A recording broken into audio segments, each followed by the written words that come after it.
Well, hello there everyone. Welcome back to my channel. My name is Swoop there, and here we are in Prehistoric Kingdom Alpha. I know that some of my videos for this content have slowed down a little bit. The reason for that is because it's getting to be really difficult to play and build in this park. I might have to start building outside of this park and just start a new park, because there are so many pieces in this park now. It's just becoming almost impossible to play it without it constantly crashing. I'm going to attempt to do one more, hopefully two more episodes in this park, and then a tour. I'm starting to slow down on this content simply because I've got my fingers crossed that we are going to have a beta announcement in the coming weeks. So we will have to wait and see about that. I don't have any more information than anybody else. But you can see here we're outside the Carnotaurus Canyon. Today I'm going to build a Smilodon Habitat. I've had this request many times and I thought I'll finally do it.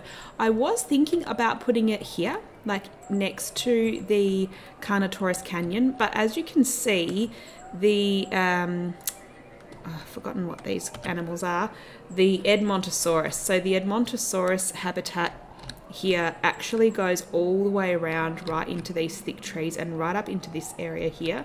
So I could put the Smilodon habitat in here, but I've decided not to do that. And I think what I'm going to do is I am going to head over past the T-Rex habitat. We're going to fly right over to the other side of the park. And here where we did the Allosaurus habitat, I'm actually going to put the Smilodon habitat in next to it, because I feel like they're two quite high security habitats. I really want the Smilodon habitat to also be an eye level habitat, a little bit like the Allosaurus. But what I'm thinking about doing is, I'm going to pop a picture in the corner here, is an overpass. There's an overpass in a zoo. I'm not sure which zoo it is, but it's for a tiger habitat. Now I know the Smilodons are far bigger than tigers, but I'm thinking what I could do is pop one of those in so that people can kind of walk between the two habitats, that the Smilodon can traverse over the top of a pathway perhaps. We'll see how that goes. I'm not sure how it would work with the pieces that I have, but wish me luck. I'm going to do my best. So without further ado, I am going to jump into a speed build, and I might talk a little bit over the speed build about the Smilodon, and then I will pop some music on and I'll come back for the real-time part at the very end. Thank you so much for being here. Thank you so much for subscribing. If you are subscribed, you are a legend. I hope you enjoy this speed build, and I'll see you on the other side. Bye. Okay, so here we are, and recording in the speed build. I thought I would do just a quick voiceover, some Smilodon facts for everyone. So the Smilodon, also known by the popular name, I guess most people know it by, the saber-toothed tiger or the saber-toothed cat. Lots of people know it from that character in Ice Age, I guess. Lots of people would have watched that film when they were kids. It was supposed to be native throughout the Americas, and it's obviously most famous for its large fangs and its quite muscular build. So, I mean, I think I like it because it reminds me of, like, I don't know, like a really large tiger or something with just those bigger teeth. But when I was reading about it, I found out that it's actually not supposed to be a true feline or a panther, but it's part of a third entirely extinct branch of the felines, I think. So I was also reading that its iconic fangs that it has for its front teeth, they grew to be like 28 centimeters long, which blows my mind. Like, that is long. And it's also, its name means knife tooth, which kind of makes sense as well, I suppose.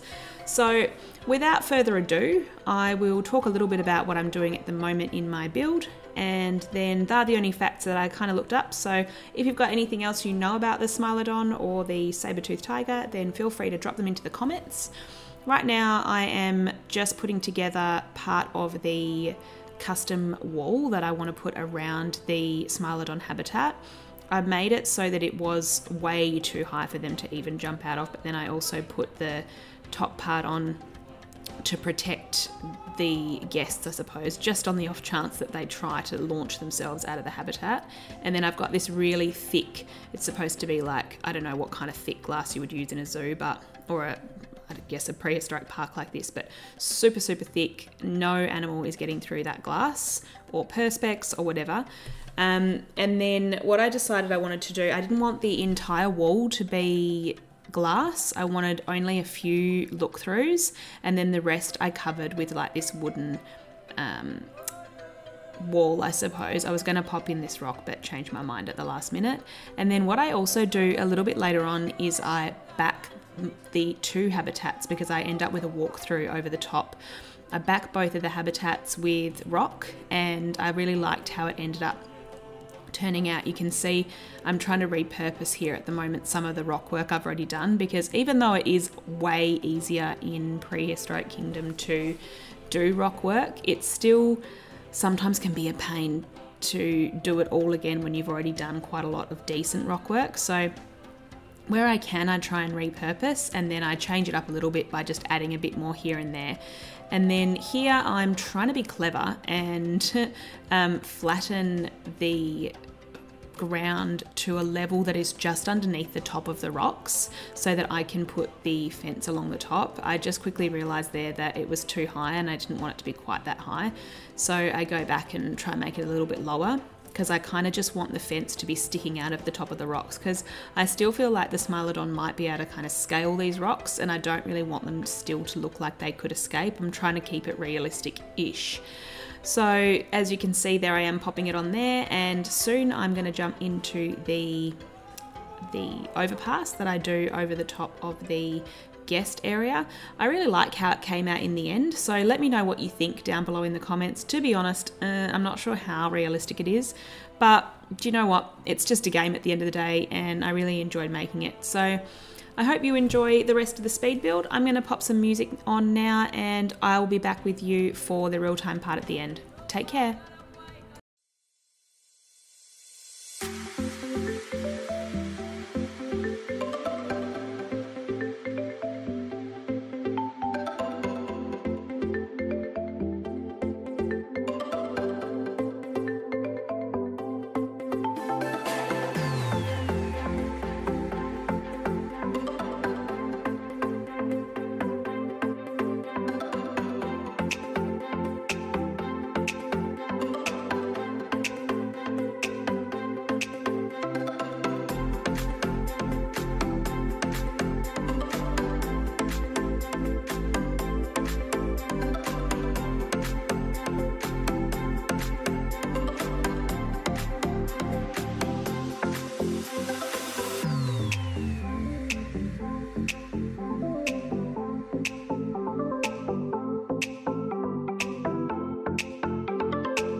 Well, everybody, what a nightmare that was to build, but we're back. You're probably getting sick of me going on and on about crashes, but good Lord, you will have seen from the amount of cuts in that video, that is the amount of crashes that I had. Oh, we've got another save. Oh, and it was okay. Okay, well, that's good. It tends to crash when I build things with lots of pieces, which obviously this build does. So this is the Smilodon Habitat, something that I'm quite happy with, to be honest. Here is the eating area. Yes, I know it's quite sparse and it's quite big, but I feel like in parks like this, you probably would have quite large areas because you'd have a lot of foot traffic and a lot of people walking around. I left a space here because I feel like this would be a great spot for like a cafe where people are walking past, they can grab something to eat and then come and sit down here in this eating area, and then they can either sit here and watch the Smilodon, or you can come straight down and you could sit here and face either way. You've also got this overpass that they can walk up. I've put these safety barriers on so that they can't jump onto the top of it and then run along the top and then jump down into the guest area. So let's have a look here. So here we go. This is the view into the Smilodon Habitat on this side. I didn't put in too much effort into the planting, to be honest, this time around. I put a lot more effort into the buildings.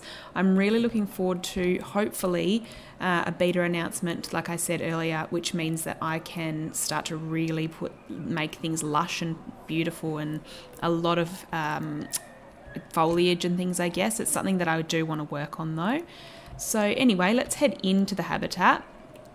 On this side, this is one side of the habitat. This is the side that has the water in it. It's also the side that has like a little shelter or a little cave site at the back. If we just zoom out a little bit, I can show you what the overpass looks like. So this is the overpass where they can come in here, they can walk across, they can even settle down in here to watch if they want to, which I feel like is something they probably like to do. I know the tigers in the zoos like to do that. I mean, ideally it would have been great for it to be like a wire, but it wasn't really possible at the moment. So at the moment it's just a glass tube, or I'm assuming like a very, very, very reinforced something or other that will stop them from actually being able to break out. And then they can come down the other side, and this side is just really forested. So there's some hills and some places they can go to hide, so the guests can't really see back in behind here. So if they wanted to come in here and just sort of lay down in here, they could get some privacy if they wanted to. But this side is just a really forested, hilly side with no water. There isn't any water in here. I did place some of the dry trees in this habitat because I think it'd be great for them to like have scratching posts and things like this, that like natural ones rather than the man-made ones. And then we've got this little planter out here, and there's two ways for you to enter into the Smilodon Habitat. So I am pretty happy with how that turned out. I hope you enjoyed my facts during the speed build, if you stuck around for those. If you are still here and you haven't subscribed, gosh, I would appreciate you clicking that subscribe button. There's going to be quite a lot more Prehistoric Kingdom content in the near future, and also a little bit more Planet Zoo coming your way. So once again, thank you so much for tuning in, and I'll see you in the next one. Bye.